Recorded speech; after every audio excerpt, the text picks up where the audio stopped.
Okay, 3, 2, 1. Oh my goodness. Good morning, good afternoon. Whatever it is for you, I hope you're having a fantastic day. My name is Zach Schomler. This is Strong Opinion Sports, episode 374. Welcome in. Today's a little bit different because I'm using a different microphone. We're getting better. I think every episode, go listen to the first episode here in Hawaii. Go listen to the one today. I think it's better, objectively. And I think it'll be even better 5 more episodes from now. I'm experimenting. Today I put curtains over the massive windows in this room. No natural lighting today. I mean, a little bit through the corners, but using studio lights today, a different microphone. The thought with the curtains is that it will dampen the sound bouncing off of the windows a little bit. Doing the very best I can. Again, people have been very, very patient. I'm very grateful for that. And I, at some point, will reach a moment where I'm like, this is good. We're done improving. I feel great about it. I'm not quite there yet. But when that day comes, I'll play a clip from the very first episode. I'll play something from the first episode, a little audio clip, and be like, hey, here's what it used to sound like. And here's what it sounds like today. We're not there yet. We're still improving. But anyway, on today's episode, we're going to talk about Gardner Minshew. He got traded. I'll tell you what I feel about that in a moment. There's a big injury in the NFL we have to talk about that is just disappointing and frustrating. The Saints have named their starting quarterback. We'll talk about that. We're going to talk about 6 Week 1 college football games that should be on your radar. I don't expect everybody to watch not 1, not 2, not 3, but 6 different college football games next weekend. You know I will, because I'm crazy and I do it for a living. But there is one particular game that if you're like, hey, I can't watch all of them, watch this one game, because there's one game that is phenomenal. I'll do a couple corrections later in the show, some follow-ups to what I said last episode. There's a coach who may get fired. That's very disappointing. A lot of good stuff ahead, but I want to start with this because it's the biggest news of the day, because it's what has been filling my direct messages on Instagram. People have been sending me all kinds of opinions and questions and how I feel about this, and I want to give a shout-out to I got like 5 questions about this on Patreon, and so I'm not going to read all those questions. I was going to cover it anyway. I try to use Patreon to find topics I wasn't already going to talk about. But I want to give a shout out to the people on Patreon who wrote in about this, because I appreciate you. You're out there. You're awesome. Let's jump in. Quarterback Gardner Minshew got traded from the Jacksonville Jaguars to the Philadelphia Eagles. Oh, man. And look, I'm very thankful that Gardner Minshew was out of Jacksonville, but then he went to Philadelphia. So I'm having a hard time getting excited about this trade. What Philly got Gardner Minshew, a former, I think a 6th round, I believe he was a 6th round pick. Quarterback Gardner Minshew played really good the last 2 years in Jacksonville, was on a terrible team. I think, everybody blames Gardner for their failings. I go, that roster was horrendous. The coach got fired. Gardner's the only quarterback who's won a game in Jacksonville in 2 years. So I think Philadelphia got a steal. What the Jaguars got in the trade was they got a conditional 6th round pick. The condition is that if Gardner does play 50% of the snaps in 3 games this year, that 6th round pick becomes a 5th round pick. Basically, Jacksonville got nothing. Okay, and we'll get into why that's weird. I actually hate this trade for so many reasons, and I'm going to have a hard time not sharing just straight emotion, because I have logical reasons why this trade is terrible, but I want to share first of all my heart, why I don't like this trade from a fan perspective. I made a video in 2019. I believe it came out in February 2019. I'm like a little squirrel. I just file away information. Like squirrels file away nuts. That's a terrible thing to say. My 3 favorite quarterbacks in college football history was what the video was titled. I think I said all time, actually. And 2 of those quarterbacks from that list are now members of the Philadelphia Eagles. They're on the same team, Gardner Minshew and Jalen Hurts. I love Gardner Minshew's story. I love his philosophy of life. I love Jalen Hurts' story. I love how he's overcome so many different things and got benched for Tua, stayed in Alabama, fought hard, overcame adversity, went to Oklahoma, had a great year. He's gotten better. Every year I've watched Jalen Hurts. And so aside from big logical stuff, my first problem with this trade is that now I straight up do not know who to root for. I'm like, well, I love Jalen. He's one of my favorite players of all time.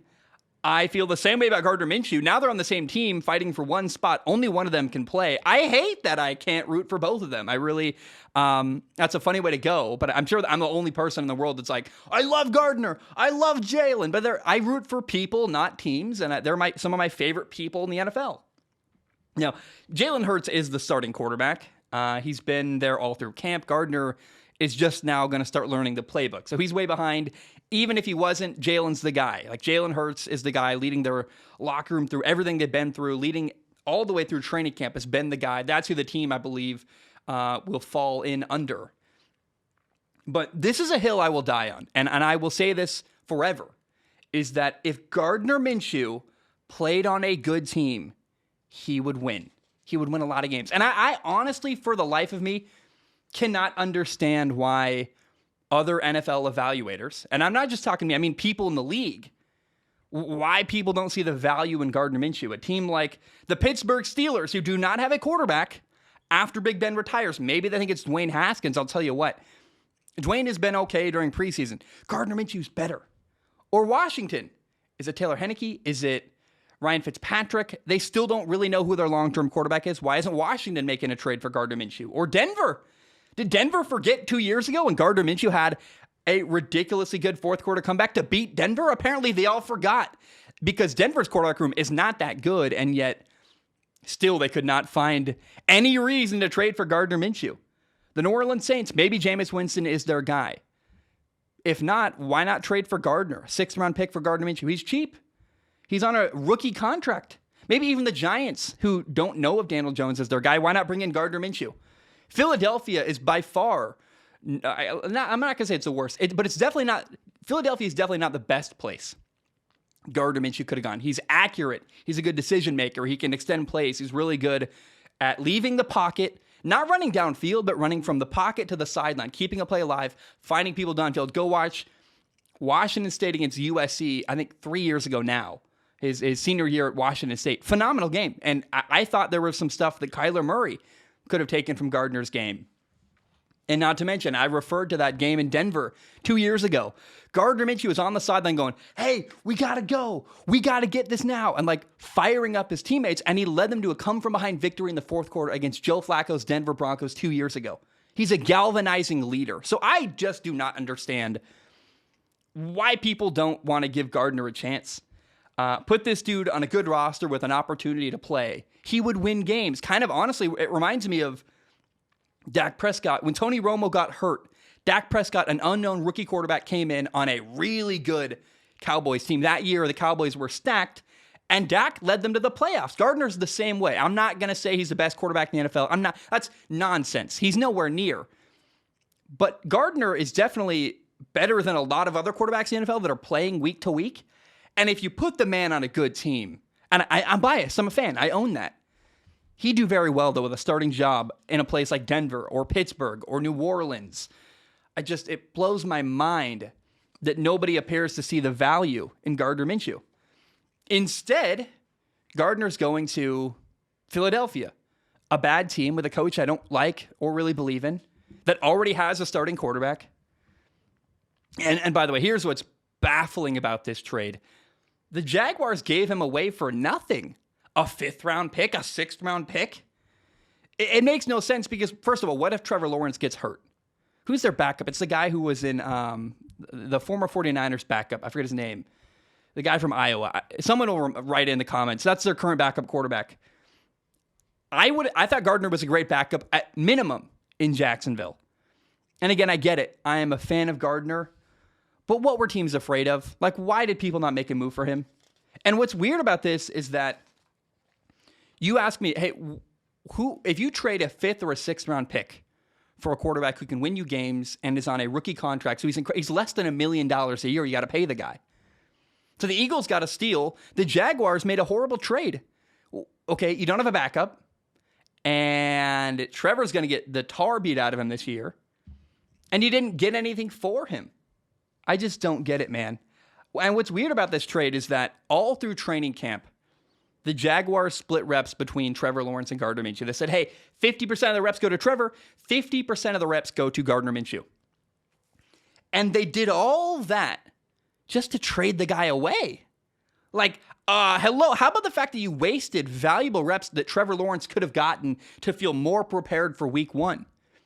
All throughout training camp, you gave this other guy reps just to get rid of him. What was the point of that? So not only does it hurt Gardner, it hurts Trevor Lawrence.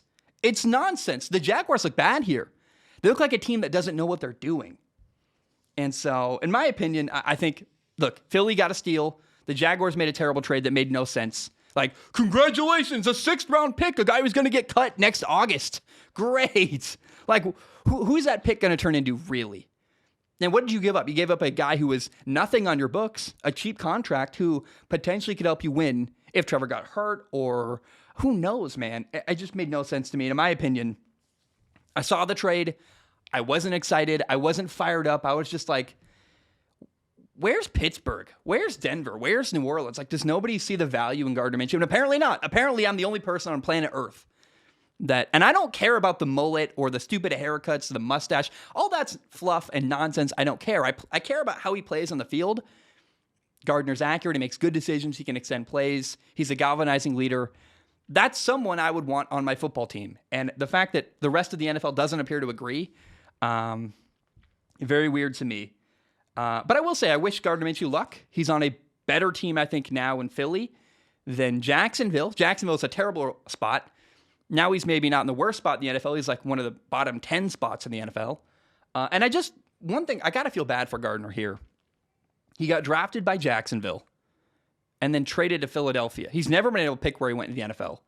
He's been on, I think now, 2 bad organizations.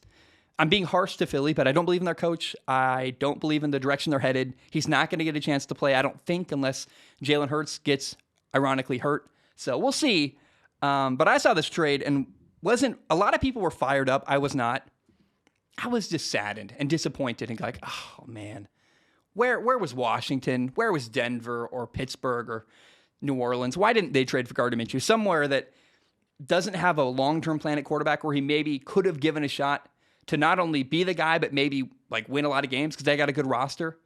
And in Philly, it's like, okay, like he's a backup and they don't value him and they don't really have, like, again, this is why he's not one of the best quarterbacks in the NFL is he needs help. He needs a good roster, but the fact that there are teams out there that have a good roster, don't have a good quarterback, and also didn't trade for Gardner Minshew makes no sense to me. I'm rambling now, but I was not excited about the trade. I was actually, and I'm not trying to be negative, but I was disappointed when I saw that trade.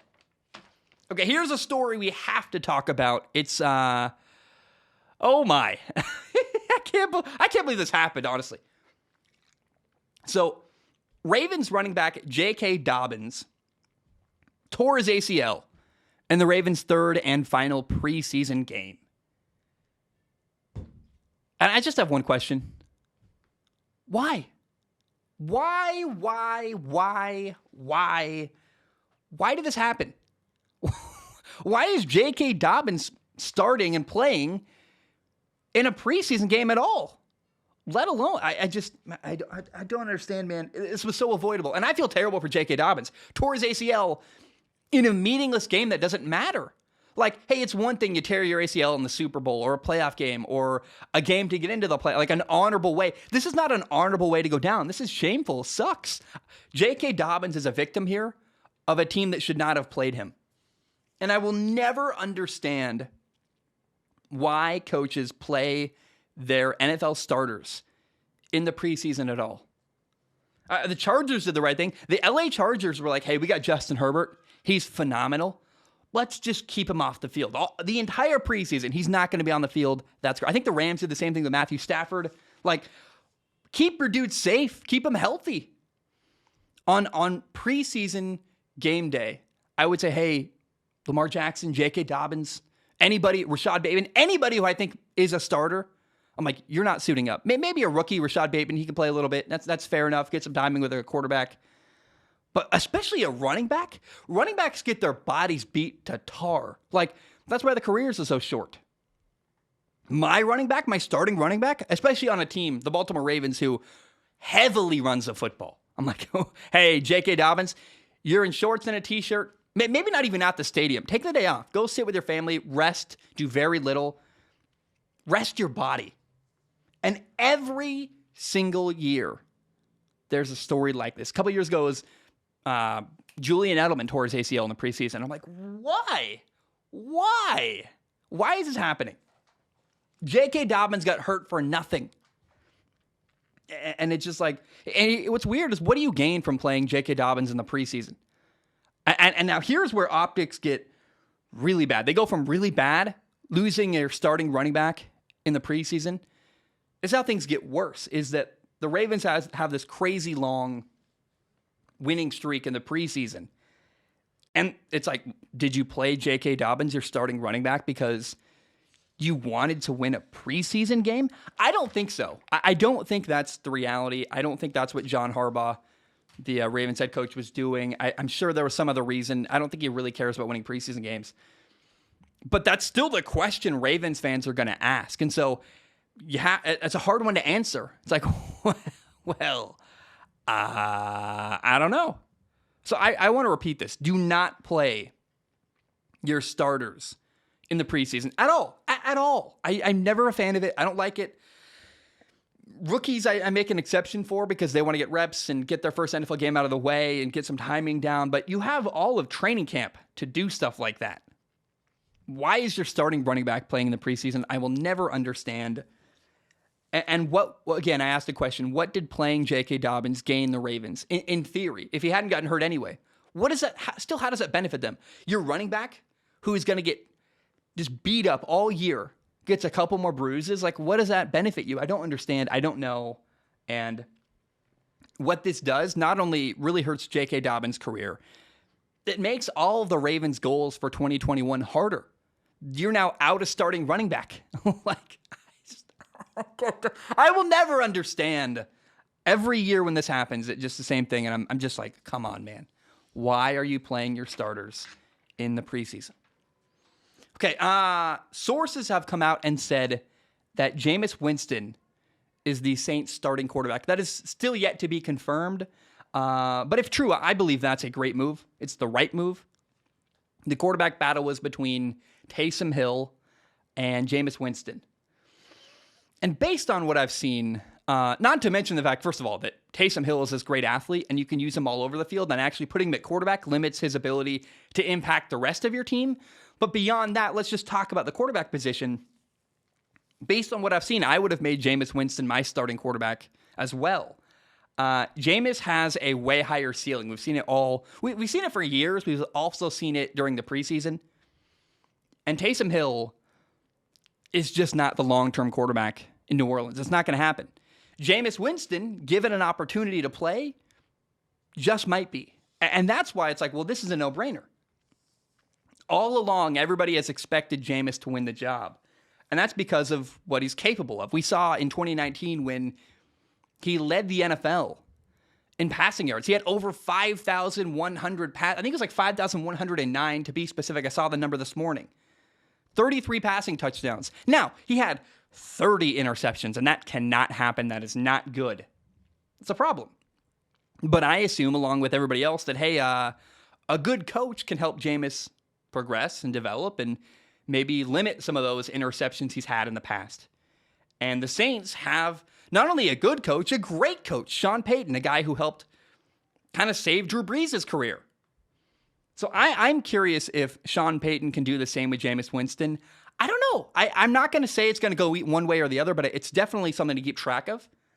And we all know how talented Jameis Winston is. Got an incredible arm, was a number 1 overall pick. Way more talented, actually, than Drew Brees ever was. Now, can he make good decisions? That's the question. But I'm really excited to see Jameis Winston get his shot in New Orleans. And I hope, man, I'm rooting for him. I want to see him revive his career. And by the way, he's in the same division as his former team, the Tampa Bay Buccaneers, who gave up on him. The Buccaneers did the right thing. They won a Super Bowl. They got Tom Brady. They're happy. But what if Jameis, for like the next, 5-10 years, was the Saints starting quarterback and dominated and had to play the Buccaneers twice a year, every year, to remind them, hey, remember when you had me and you couldn't make it work? I think that'd be fun. That's dramatic. That's fun. That's exciting. I want to see that happen. And so Jameis is now the starting quarterback in New Orleans, and I love it. And I'm rooting for him. I don't know if it's going to work. Decision-making has always been a problem for the guy.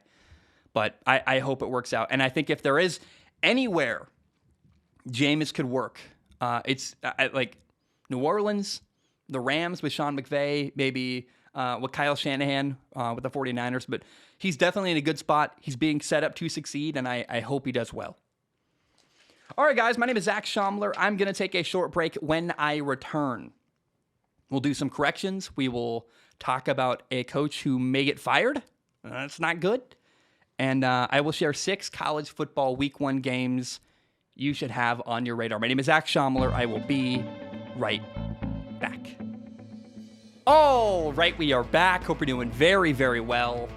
I want to tell a story real quick, and it starts with a weird preface. I got some chaotic energy. I want to get it out. It's been a long time since I recorded part 1 of this episode. Like, the whole day has kind of gone by. I recorded that earlier. I put out the Gardner Minshew topic on YouTube. Wanted to put that out earlier than later because it's timely and I want to get it out. J.K. Dobbins clip was already put on YouTube now. Took a break, had some lunch, and I thought I was going to watch the, by the way, Formula One Belgian Grand Prix. There wasn't really a race. We'll talk about that down the road. But my story kind of revolves around this. I was in the shower. I looked down, and no, I'm not going where you might think I'm going. I looked at my legs, and I'm like, man, I haven't lived in Hawaii that long. But the sun here is unbelievable, where, dude, I am the darkest brown color I have ever seen. Like, my calves, below my knee, it's a different human being. I've never seen that person before. And then I look at my thighs, the above the swimsuit line where no sun ever hits. Oh, I got some like short shorts to wear. Like at some point my fiance got them for me. I wear them occasionally. I don't think I can wear them anymore. I mean, I really like the color of my thighs compared to my legs is this ghostly, awful white. It's horrendous. And I'm just like, oh my gosh, I look like an albino person. It's terrible. I don't know. I don't know where I'm going with that, but I just had this energy. I wanted to get it out. I want to jump into college football. There are 6 games on my radar for college football week 1 coming up. These are 6 games that you should either watch or at least pay attention to. I know not everybody can watch literally an entire weekend of college football the way I can. It's my job. I know most people work regular jobs. But game 1, and by the way, I also have 2 honorable mention games I want to share. And no, we're not talking about Oklahoma against Tulane. I'll wait to watch Oklahoma until they play a real game. But game number 1 is this. On Thursday, September 2nd, number 4 ranked Ohio State plays at Minnesota. And I believe Ohio State's going to win. That's a pretty easy thing to predict. But Minnesota has been on the rise under their young head coach, PJ Fleck. And so even if it's only for a quarter, maybe the first half, I do expect Minnesota to put up some kind of a fight. It's going to be really interesting, really exciting, and fun to watch. Also, by the way, I have never seen C.J. Stroud play. C.J. Stroud is the new quarterback for Ohio State. He is like highly touted. I think he won the Elite 11 or something like that. It's some very highly regarded quarterback. I've actually never watched him play, not in a spring game, not in high school, nothing. So this is my first opportunity to watch C.J. Stroud play on Thursday, September 2nd at Minnesota. Should be very, very fun. Game number 2, Friday, September 3rd. Number 10, North Carolina plays at Virginia Tech. North Carolina has potentially the best quarterback in all of college football, Sam Howell. He could be the number 1 overall pick come April in the NFL draft next year. And he is the main draw here. I don't have much more to say about this game. I like what UNC is doing. They got a veteran's the wrong word there, an aging head coach, Mac Brown, who once won a national title at Texas. But the reason why you watch this game is for Sam Howell, and I think that'll be fun. If you love the NFL and you want to watch something this weekend, watch this game to watch potentially the number 1 overall pick play against Virginia Tech. Now, game number 3, Saturday, September 4th, 9 a.m. Pacific, noon Eastern. Number 19, Penn State at number 12. I said Miami, but there's no way that's Miami. Number 12, Wisconsin. So my notes are wrong. Number 19, Penn State at number 12, Wisconsin. Should be a fun game. Competitive, evenly matched. Something to watch for in this game is Wisconsin quarterback Graham Mertz. He has NFL potential. I want to watch his development. I actually, for the record, I hate watching Penn State's quarterback, Sean Clifford. He's inconsistent, inaccurate, all kinds of stuff. But regardless, quarterback aside for Penn State, they're an interesting football team. They're a big brand. And Penn State at Wisconsin, Number 19 team in the nation against the number 12 team in the nation should be a really, really fun, entertaining watch. Game number 4, 12:30 Pacific time, 3:30 Eastern time. And that's, what is that? The 9:30 a.m. here in Hawaii. Thank goodness. I'm so happy games are early in the day. I really prefer watching games early than late. Number 1 Alabama plays against number 14 Miami. Alabama will win. I would be beyond shocked if Miami found a way to win this game. But it'll be fun because it's two big college football brands, Alabama football, Miami football. You have super senior Miami quarterback De'Aaron King against Alabama quarterback Bryce Young making his first ever college football start. At least I'm assuming it'll be Bryce Young starting. I don't actually know if that's been confirmed, but he's the guy in my opinion. And the game is also at a neutral site in Atlanta where the Falcons play. So that should be very fun. Alabama against Miami. Now, again, I know 6 games is a lot. I'm going to list 6 games in this topic that I think you should pay attention to. But if you're like, hey, you're busy, like most people, you work Monday through Friday, maybe even on weekends, and you're like, I only got time to watch one game this weekend. This is the one game you should watch this weekend. It's number 5 Georgia against number 3 Clemson. This game is going to be awesome. I cannot wait.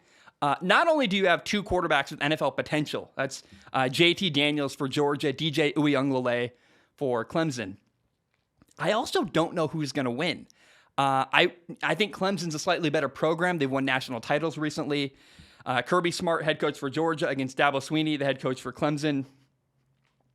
I give a slight edge to Clemson, but I am hoping for a close, interesting, fun battle. These are 2 teams that are in the conversation for the college football playoffs pretty much every year. And the game is at a neutral site. It is at the Carolina Panthers Stadium in Charlotte, North Carolina. Somewhat neutral. Technically, neither state is playing, and neither school is playing in their home state. Remember, Georgia and South Carolina border each other. And then about 2.5 hours from the University of Clemson is Charlotte, North Carolina, where the Panthers play in their stadium. So geographically interesting, but I think this is going to be the best game of week 1 in college football and should be very, very entertaining. Now, college football game number 6 you should pay attention to on Sunday. Weird Sunday college football game. September 5th, number 9 Notre Dame will play at Florida State in Tallahassee. Is it Tallahassee, Florida? I believe that's where Florida State is. It's a rare Sunday game in college football. This is a week before the NFL starts, and so this game is likely scheduled that way because Notre Dame, whoever scheduled this game, said, let's capitalize on the fact NFL's not happening, no other college football games are happening. Let's be the main draw on Sunday, September 5th. I think it's exciting. It's interesting. I think it'll get a lot of viewers and a high rating score. Yes, it does give each team less time to prepare for college football week 2, to play on Sunday, and then 6 days later, play the next week on Saturday. But you also look at it, Notre Dame plays their second game against Toledo, and Florida State plays Jacksonville State week 2, so they'll be okay. Notre Dame, Florida State should be really fun. It looks like Wisconsin transfer Jack Cohn will be the starting quarterback for Notre Dame. Meanwhile, Florida State starts at quarterback Mackenzie Milton, a dude from Hawaii. By the way, he went to... This is why I'm really excited to watch Mackenzie Milton. He had a horrific injury a few years ago. His last game was in November 2018. He played for Central Florida. Had a terrible knee injury. And so I want to watch him make his comeback. That's what we're going to see on Sunday, September 5th with Notre Dame at Florida State. Should be very fun, very entertaining. And here are 2 honorable mention games I want to make sure I mention before I walk away from this topic. Number 17, Indiana, plays at number 19, Iowa. That's fun. That's interesting. Very evenly matched. And then you have number 23, Louisiana, the Ragin' Cajuns. Not LSU. This is the University of Louisiana. I think, is it Lafayette? At number 21, Texas, at Texas, DKRFK, whatever stadium it is.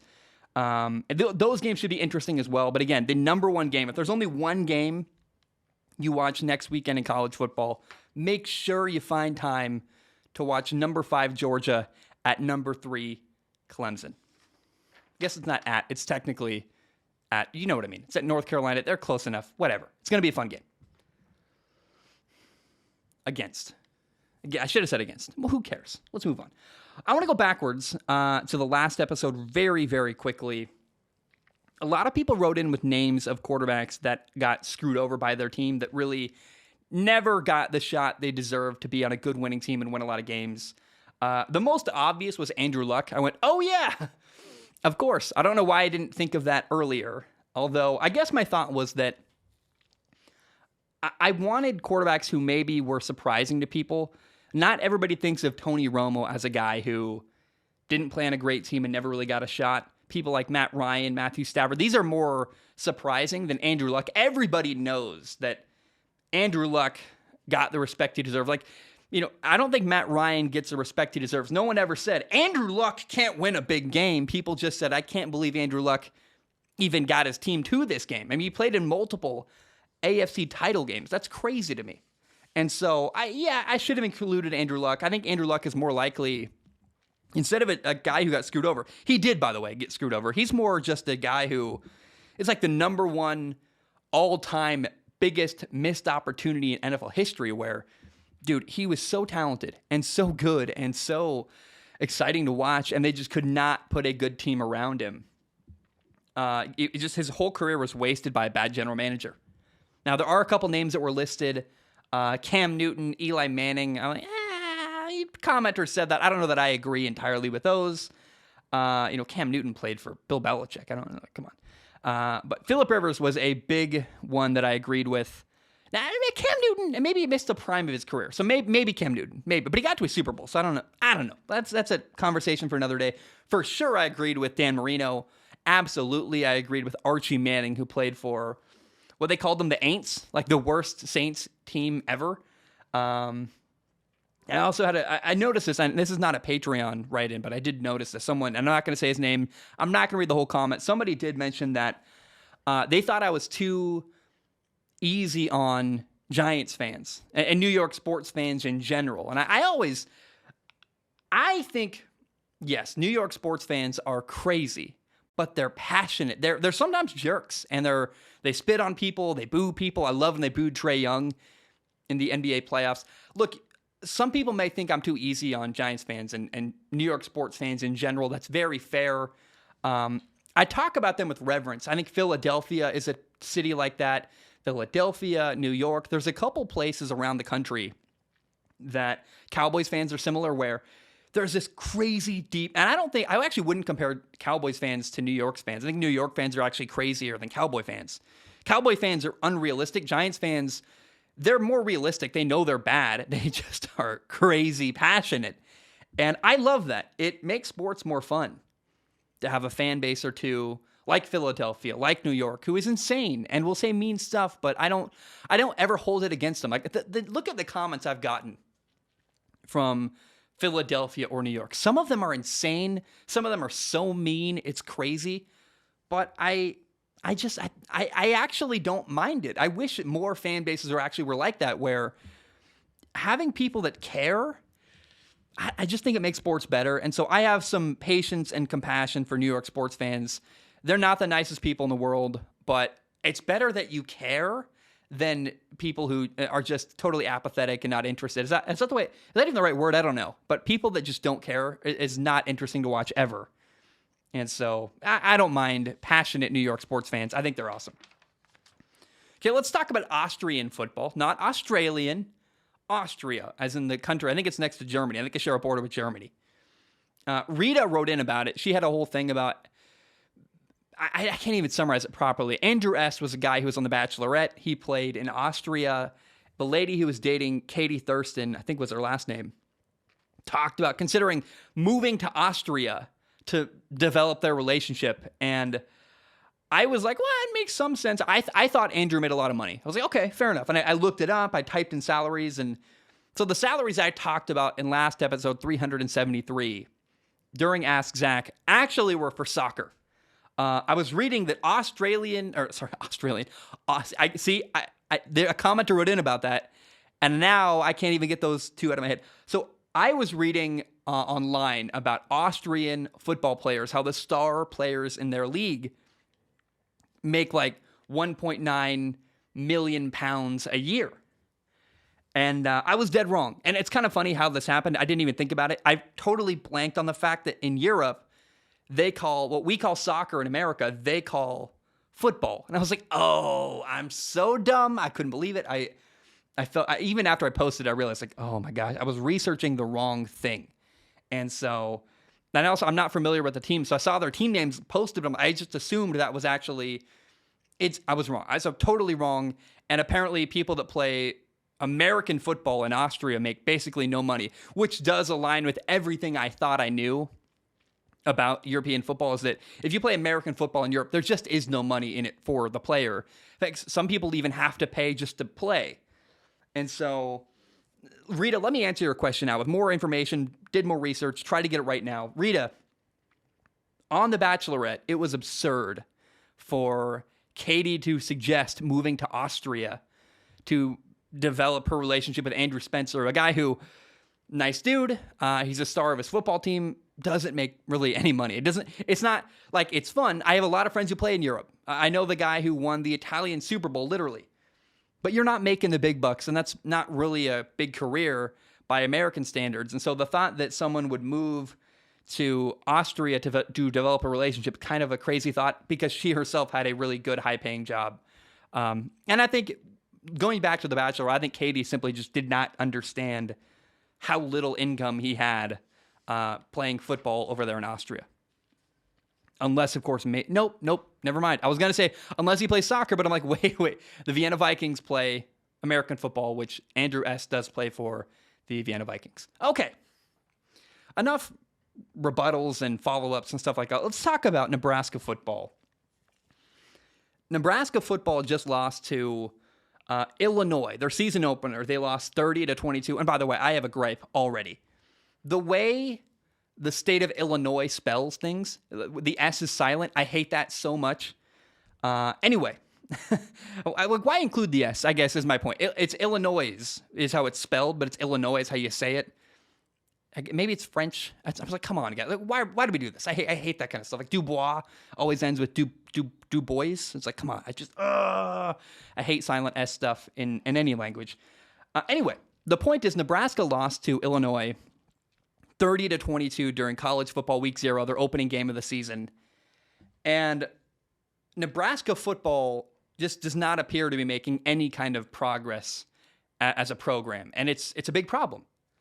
This is year 4 at Nebraska for their head coach, Scott Frost. And unfortunately, he is now 12-20 as a head coach at Nebraska, which is just a pitiful, awful record for, this is your 4th year in college football, coaching that team. And remember, this is the same Scott Frost who went 13-0, coaching at Central Florida in 2017. I loved him back in the day because he went undefeated, went 13-0. His team played in the Peach Bowl. They were massive underdogs, and they beat Auburn in their bowl game. And not only did they beat Auburn, Scott Frost stayed with the team, usually because he got hired by Nebraska before the year was over, before the bowl game happened. And usually when that happens, the coach will leave and say, hey, I'm sorry, I'm not coaching the bowl game. I got a new job. I got to go attend to my new job. And instead of doing that, Scott Frost stayed with Central Florida for their bowl game, beat Auburn, then went to Nebraska. And I always thought that was very classy. Like, don't bail on your players, especially you're 12-0, going to be going on 13-0. You have unfinished business. You can't leave before that happens. And so I always loved that about Scott Frost. And then he went to Nebraska. And since 2017, Scott Frost has not had a winning season. He's had all kinds of bad news about him with transfers, and Christian McCaffrey's little brother left the program, and there was a lot of bad blood there. And it's sad. And what's crazy even more is that when Scott Frost took the job at Nebraska and went to Nebraska, it was like going home for him because he was the starting quarterback in 1997 when he led Nebraska to a national title. So he was beloved. He's like the beloved son coming home. And it didn't work out. It's very, very sad. It seems like the dude is likely to be fired now. And it makes me wonder, like, what happened? Like, how did he succeed at Central Florida? Because watching Nebraska football now, his team lacks discipline. His team, it lacks detail. It's crazy to me. Like, how is this guy a good? Like, is he a terrible coach? Is he a bad recruiter? Like, what's going on? And then I'll do more research. I really don't understand fully why Scott Frost is failing at Nebraska. It probably is recruiting. It's probably quarterback play. Usually those things are really integral to winning in college football. Detail. I mean, he's maybe he's a bad coach. I don't know. He did inherit a pretty good Central Florida team. Remember, they had Blake Bortles, I think, before him. So anyway, it seems like Scott Frost getting fired at Nebraska is basically inevitable now. And that's very sad because, again, this was a guy going home to a place where he was loved and wanted. And it seems like he just has failed really, really miserably at Nebraska. So keep your eye on that. Now, let's talk about Formula One. Final topic of the day. I might pull a rabbit out of my hat, cover some more stuff. But for now, this is the final topic. What are we at? 23 minutes? Yeah, it's probably the last topic. We just had the Belgian Grand Prix. Well, kind of. We had cars on a track. We had a lot of rain. Racing never really happened. They did a couple formation laps behind a safety car, which was technically enough to count it a Grand Prix, but it was not an exciting, entertaining race. It was very unfortunate. And I guess there's a rule where if you drive more than 2 laps, but less than 75% of the race, then you can get half points for the Grand Prix. You can count the race technically as having happened. And so the entire race was token. They literally did 2 laps behind, or I guess a little more than 2 laps behind a safety car to make it possible to call that a real race and move forward with their season. I don't know. There were no overtakes. There was no, the finishing order was just what happened in qualifying, other than Sergio Perez crashed before the race could even happen. So he ended up at the back of the pack rather than in the top 10. The rain was pretty wild. It reminded me of one of my favorite movies, Rush. That's the story of James Hunt and Niki Lauda, the Fuji scene. If you know, you know. If you've seen the movie, you get what I'm talking about. So the rain was crazy. Shout out, by the way, to Crofty and Martin Brundle for these two broadcasters talking for like 4 hours over a rain delay, just doing the best they can to be interesting and entertaining in a terrible situation. I don't know how you broadcast for 4 hours with basically nothing to say other than, wow, it's raining again. Can you believe it? Shout out to them. I think they don't get respect for what they did. It's really hard to carry a conversation by yourself for hours, even with someone else for hours about nothing really going on. And one of them said, I don't remember which one of them it was, but one of them said like they've never seen rain like that. And they've been watching races in Formula One since the 60s. And you're like, wow, that is pretty crazy to hear. So nothing really happened. I felt bad for the fans. They were the real champs. The fans were sitting in the rain, in the pouring rain, just hanging on, hoping they would get a glimpse of something that actually happened in Formula One. It was so bad that when the guy who drove the safety car, I forget his name right now, I wrote it down somewhere. I don't have it. I know Burt Mylander. When Burt Mylander put on his crash helmet, that got cheers at the track because of how little was actually going on. And so Lewis Hamilton said it. I do agree with him. Lewis Hamilton said he hopes the fans get their money back because they really did not get at all what they paid for. Although there also really isn't anyone to blame. I mean, normally I'd say, well, screw Formula One, screw the FIA. They did that, but they didn't screw over the fans. The rain did. And you just could not race in those conditions. Maybe you give their money back. I think that'd be a goodwill gesture. Probably won't because money does talk. But visibility was too low to race. Like, you can't race in that condition. It's in the middle of the pack where you have spray from cars in front of you. Like, you couldn't see anything. And so I get why there wasn't a race, but I just felt bad for all the fans who went and were there and didn't actually get to see anything. Now, there are 2 positives from the Belgian Grand Prix. Number one is this. Let me drink some water. We'll get to it in a moment. Here was the first positive from the Belgian Grand Prix. Number one is it brought the battle closer together for the Formula One title between Max Verstappen and Lewis Hamilton. So Max Verstappen, with half points, got 12.5 points for getting first place. The top podium finish. Ooh, they did nothing, but they got it. Lewis Hamilton got 7.5 points for third place. So now the gap has been closed even more. Lewis Hamilton now has only a 3-point lead over Max, a weird-looking 202 points to 199 points. Sorry, 202.5 points to 199.5 points in Formula One. A 3-point gap now.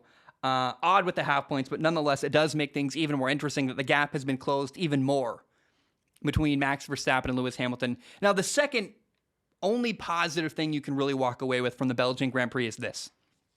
George Russell got his first ever podium, and that's just very, very cool. I really don't care how it happens. It's a super cool moment for George Russell, his first ever Formula One podium, one he's going to remember for a long time. It was actually pretty funny. They said, like, it's the first time George Russell and Lewis Hamilton have ever shared a podium, and they might be teammates next year, so they probably will share a lot more podiums moving forward. And more crazy, and again, I don't care how it happened. I know there was no real racing, there was no overtakes, nothing like that. George Russell got a podium in a Williams car in this era, which is unbelievable. And again, it is also, again, ironic that he did it without actual racing happening. Like, only George Russell could make that happen, but still he earned it. Remember, George Russell qualified in second place, and everyone else had a shot to beat him in qualifying, and only Max Verstappen did. So even though there was no race, he still qualified second. I thought to some degree he earned it. I love seeing that. Weird way to do it. But the wet conditions were the great equalizer, and that's the only time we will ever see a Williams car in the modern era beat a Mercedes and get a podium over a Mercedes car. That's just unbelievable to me. And I don't know how you cannot be happy for George Russell. It's hard to be angry about that. It's a very feel-good story. Even if the race was, quote-unquote race, if you can call it that, even though the race was uneventful, I felt like moving forward it was good because it brought the title battle even closer together between Lewis Hamilton and Max Verstappen. And then the fun cherry on top was that George Russell got his first ever podium in Formula One. All right, guys. I'm going to call the show here. Let me say this, though. I got a couple stuff coming up ahead. Ask Zach next episode is really good. People wrote in very good questions on Patreon. I'm going to talk a lot about becoming self-employed and what it looks like to, I might even move it up further in the episode, like do topic 1 and then do Ask Zach, because there's some really interesting questions and I have good answers to that I think will be helpful to anybody who wants to be self-employed or have their own business. Other stuff I'm going to talk about coming up, we have the most interesting division battles in the NFL. A lot of people are like, why don't you talk about I did a topic, the 7 teams that will not win the Super Bowl. People are kind of mad about that. Fair enough. People are like, why don't you do that with the teams that have a chance to win a Super Bowl? But I don't like doing that because 32 minus 7 leaves 25 other teams. I think I don't know. I don't like leaving a team out of a Super Bowl hunt if I don't have to, because part of the fun is the mystery of having a team come out of nowhere and compete for a Super Bowl. So we'll talk about the division battles in the NFL. I want to talk next episode about Tom Brady's priorities, how things are different than we've ever seen before. And he's got a different attitude than I've never seen that. Ask Zach's going to be awesome. Which rookie quarterbacks will be the best this fall? Which rookie quarterback, period, singular, will be the best one this fall? Which new coach will be the best this fall? Which coaches are on the hot seat? There's a couple guys, so I'm like, hey, they better win or they're out. And then any big sports news that does surface, of course, will also be talked about. I don't know that I'm going to cover any of the new preseason stuff. Unless you write in on Patreon specifically asking for me to watch a player in the final preseason week, I might do that. Like if you wrote in about Sam Darnold or Trey Lance, hey, I'd love to do that. But for the most part, I'm like, it's preseason. I don't care. J.K. Dobbins got hurt. That was frustrating. Anyway, so for now, that's all I have. I love you very much. I appreciate you so very much. It is now, what time is it? Might be time to swim. It is 6:48, so I'm going to go outside, try to go swimming before it gets completely dark. I love you. I appreciate you. Bam, we are done. Listen to Donda a little bit today. I'm only going to say this one thing. Is Kanye West the M. Night Shyamalan of like artists, where M. Night Shyamalan was awesome, and then he started making like Avatar: The Last Airbender, and you're like, these movies all suck. Is that Kanye now? I don't know. I'll talk about it on some other show at some point, but I couldn't believe. Disappointing.